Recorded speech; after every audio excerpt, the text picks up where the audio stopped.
Mr. Ernest Worthing. My dear Ernest, how are you? A pleasure. Eating as usual, I see.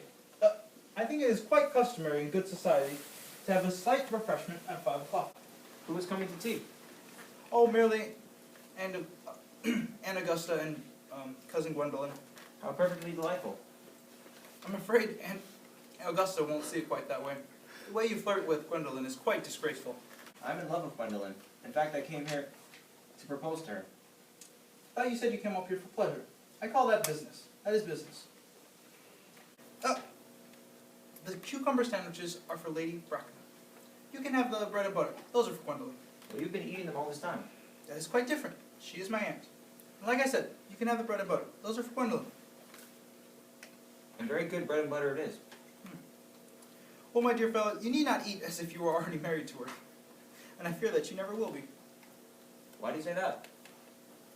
Well, in the first place, women don't marry the women don't marry the men that they flirt with. And second, I don't give my consent. Your consent? Yes. Before I allow you to marry her, you have to clear up the whole question of Cecily. Cecily? I don't know what Cecily. This is the pocket watch you left last time you dined with me. I find that the thing isn't yours after all. This pocket watch is a present from someone of the name of Cecily, and you said you didn't know anyone with that name. Well, if you must know, Cecily is my aunt. But why does she call herself Little Cecily, if she is your aunt? From Little Cecily with her fondest love. My dear fellow, some aunts are tall, some aunts are not tall. That is a matter that surely my aunt may be allowed to decide for herself. For heaven's sake, give me back my watch. But why does she call you her uncle? From Little Cecily with her fondest love to her dear Uncle Jack. Besides, your name is Jack. It's Ernest. It isn't Ernest. It's Jack. You have always said it was Ernest. The answer to the name of Ernest. You are the most earnest person I've ever saw. It's on your cards. Here's one of them. Mr. Ernest Malving the Albany. I'll keep this as proof that your name is Ernest. My name is Ernest in town. It's Jack in the country. And I was given that watch in the country. Yes, but that does not account for the fact that your small Aunt Cecily calls you her uncle.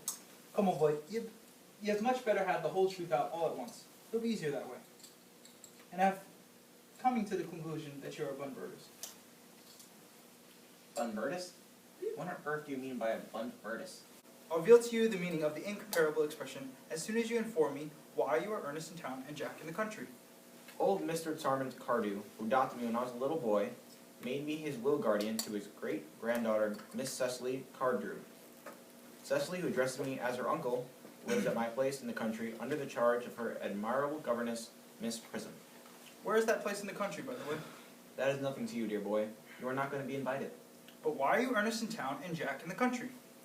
When one is placed in the position of a guardian, one has to adopt a very high moral tone. And as a high moral tone is hardly conducive to one's health or one's happiness, in order to get up to town I have always pretended to have a younger brother of the name of Ernest, who lives in Albany and gets into the most dreadful scrapes. That, my dear Algie, is the whole truth, pure and simple. The truth is rarely pure and never simple. What you really are is a Bunburyist. You have invented a very useful younger brother called Ernest in order that you may be able to come up to town as often as you like. I have invented an infallible permanent invalid called Bunbury in order that I may be able to go down into the country whenever I choose. If it wasn't for Bunbury's extraordinary bad health, I wouldn't be able to dine with you tonight, for I have really been engaged to Aunt Augusta for more than a week. I haven't asked you to dine. I know. You're absurdly careless about these things. So, now that I know you are a confirmed Bunburyist, I naturally want to talk to you about Bunbury. I'm not a Bunburyist at all. If Gwendolyn accepts me, I'm going to kill my brother. Cecily is a little too much interested in him. Ah, that must be Aunt Augusta. Now, if I get her out of the way for 10 minutes so that you have an opportunity for proposing to Gwendolyn, may I dine with you tonight? Ah, that must be Lady Bracknell now. Lady Bracknell and Miss Fairfax? Good afternoon, dear Algernon. I hope you are behaving very well. Good afternoon. I'm feeling quite well, Lady Bracknell. That is not quite the same thing. In fact, the two things rarely go together. You're looking quite smart, dear Gwendolyn. I am always smart. Am I not, Mr. Worthing? You are perfect, Miss Fairfax. I am sorry if we are late, dear Algernon, but I had to call on dear Lady Harbury. I hadn't seen her since her poor husband's death. I had never seen a woman look so altered. She looked quite 20 years younger. And now I'll have a cup of tea and some of those nice cucumber sandwiches you promised me. Of course. Good heavens, Lane! Where are the cucumber sandwiches? There were no cucumbers on work today, sir. No cucumbers? Not even for any money. Makes no matter, Algernon. I had some crumpets with Lady Harbury, who seems to me to be living quite entirely for pleasure now. I hear her hair has turned quite gold from all the grief. I'm afraid, Aunt Augusta, I shall have to give up the pleasure of dining with you tonight. I have just had a telegram to say that poor Bunbury is very ill again. This Mr. Bunbury seems to suffer from curiously bad health. Yes, poor Bunbury is a dreadful invalid. Well, I think it's high time that Mr. Bunbury decided whether he lived or died. This shilly-shallying with the matter is absolutely absurd. I would be much obliged if you would tell Mr. Bunbury not to have a relapse this Saturday, for I will rely on you to arrange my music for my last reception. Ah, yes, that reminds me. Why don't we go into the other room? We'll go over some of the pieces. Thank you, Algernon. And Gwendolyn, you will accompany me. Charming day it has been, Miss Fairfax. Please, don't talk about the weather. When people talk about the weather, I feel they mean something entirely different. I do mean something different. I thought so. In fact, I'm never wrong. Miss Fairfax, ever since I met you, I've admired you more than any other girl I have met, and since then. And my ideal has always been to love someone of the name of Ernest. When Algernon first mentioned he had a friend named Ernest, I knew I was destined to love you. So you're saying if my name wasn't Ernest, you couldn't love me? I can think of a lot of nicer names, like Jack, for instance. Jack. It produces absolutely no vibrations. Gwendolyn, I must get christened at once. I mean, you must get married at once. But you haven't proposed to me yet. And I feel it only fair to warn you that I am fully determined to accept you. Gwendolyn, will you marry me? Yes, of course, darling. Mr. Worthing, rise, sir, from this semi-recumbent posture. It is most indecorous. Ma, Mr. Worthing is not quite finished yet. Finished with what, may I ask? Mr. Worthing and I are engaged. Pardon me, you are not engaged to anyone. When you do become engaged, I will inform you. And now I have some questions to put to you, Mr. Worthing.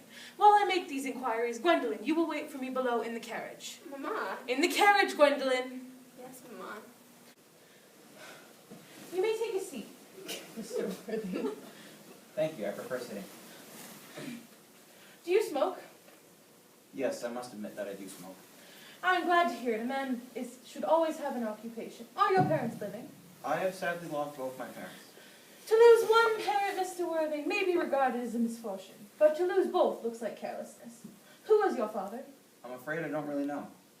It would be near to the truth that my parents have lost me, and I was found. Found? The late Mr. Thomas Cardew, an old gentleman of very charitable disposition, found me and gave me the name of Worthing, because he happened to have a first-class ticket for Worthing in his pocket at the time. Worthing is a place in Sussex.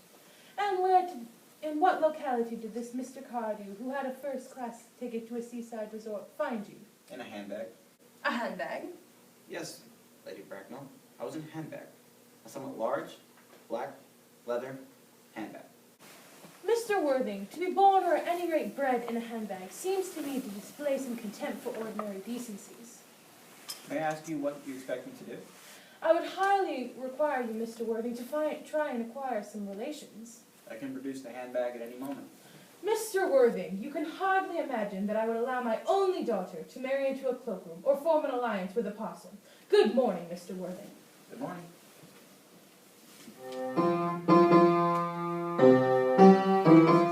For goodness sake, stop that. They go off all right. You don't mean to tell me Gwendolyn refused you? Oh, Gwendolyn is right, but her mother is perfectly overbearing. Well, did you tell Gwendolyn that you are Ernest in the country and Jack in the city? Before the end of the week, I will have killed Ernest. And I will say he died in Paris of epilepsy. Epilepsy is hereditary. You might as well say a severe chill. Very well then, my poor brother Ernest is carried off by a severe chill. But I thought that you said Miss Cardew was a little too interested in your poor brother Ernest. Won't you feel a loss? Cicely is not a silly romantic girl. She has got a capital appetite, goes for long walks, and pays no attention at all to her lessons. I'd rather like to see this, Cecily. I will take very good care you never do.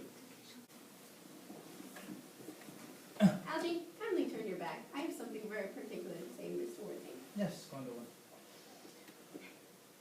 We may never be married, for I fear Mamma will never allow it, but nothing can alter my eternal devotion to you. Your address in the Albany I have, but what is your address in the country?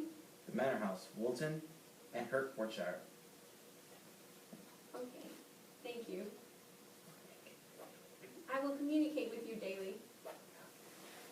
Algie, give me turn around now. Thank you, Gwendolyn. You will let me see you to the carriage, my own darling? Certainly.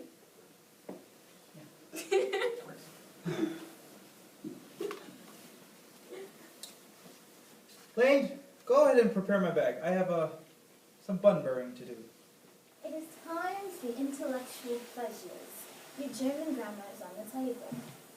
But I don't like German. It's not at all a becoming language. I know I look quite plain after my German lesson. Child, you know how anxious your guardian is about improving yourself in every way. I know. Dear Uncle Jack is so very serious. Sometimes I think he cannot be quite well. But you must remember his constant anxiety about his dear unfortunate brother Ernest. I do wish he would allow his unfortunate young brother to come up here for a while. I'm sure you would be a good influence on him.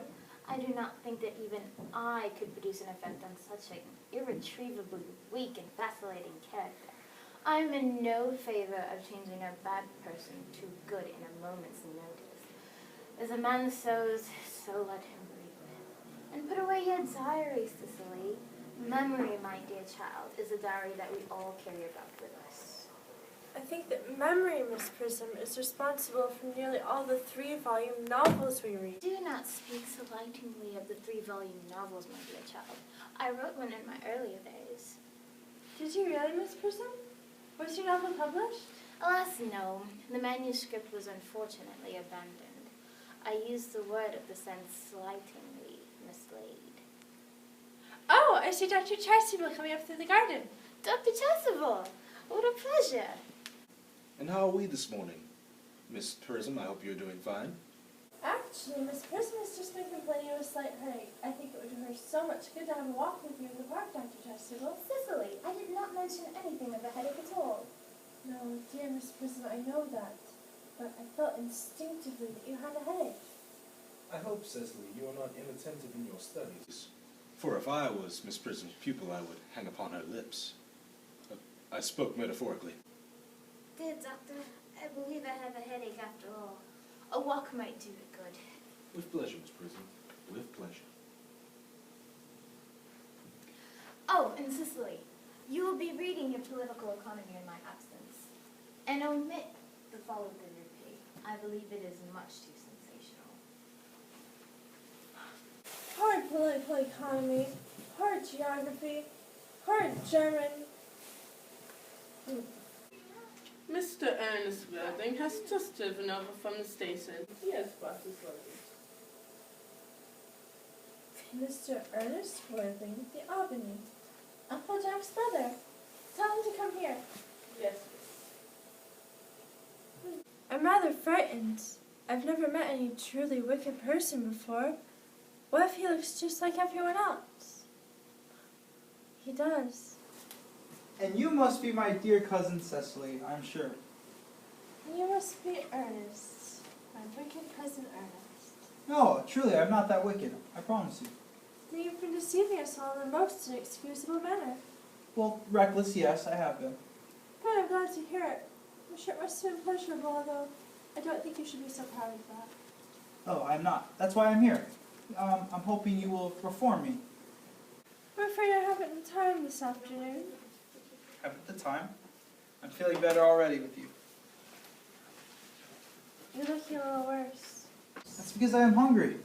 How forgetful of me. I should have remembered that when I was going to lead an entirely new life, I requires regular and wholesome meals. Won't you come with me into the dining room? You are the prettiest girl I ever saw. Miss Prism says that all good looks are a snare. They are a snare that every good sensible man would like to be caught in. Oh, I shouldn't care to catch a sensible man. I wouldn't know what to talk to him about.